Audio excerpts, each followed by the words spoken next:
Welcome back mga katambalan, mga hot topic and issue pag-usapan natin. Update po tayo kay Barbie Fortes at David Legapo na kung saan nga po ay nag-post itong si David sa kanyang social media account at umiinom nga po ito ng Gluta Lipo. Makikita naman po dito na ini-enjoy nitong si David ang red iced tea na Gluta Lipo na kung saan nga po makikita na talaga namang happy na nitong si David ang pag-inom ng Gluta Lipo na isa sa kanyang ini-endorso. Makikita rin na napakaganda ng pangangatawan nitong si David at napakagwapo nga po ng pambansang Ginoo. Pinakita rin ni David ang Gluta Lipo na kanyang iniinom. Samantalang si Barbie Fortes naman po ay namataan na dumating na nga po sa Mactan Airport. Makikita po rito na naglalakad itong si Barbie. At si Barbie nga po ay kasama ang cast ng Beauty Empire para po sa Kapuso Mall Show. At ito nga po ay ngayon na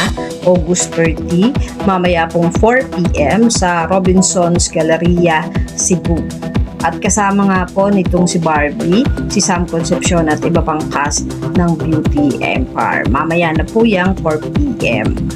At nag-post din itong si Barbie ng isa sa kanyang ini-endorso na Silka Papaya na kung saan nga po makikita na napakaganda nitong si Barbie Fortes at napakakinis ng balat gamit nga po ang Silka Papaya. Mga update natin ngayon kay Barbie. Kayo mga katambalan, ano ang masasabi nyo? Mag-comment lang sa comment section at pag-usapan natin. Yan ang mga hot topic and issue dito lamang sa Tambalang JK.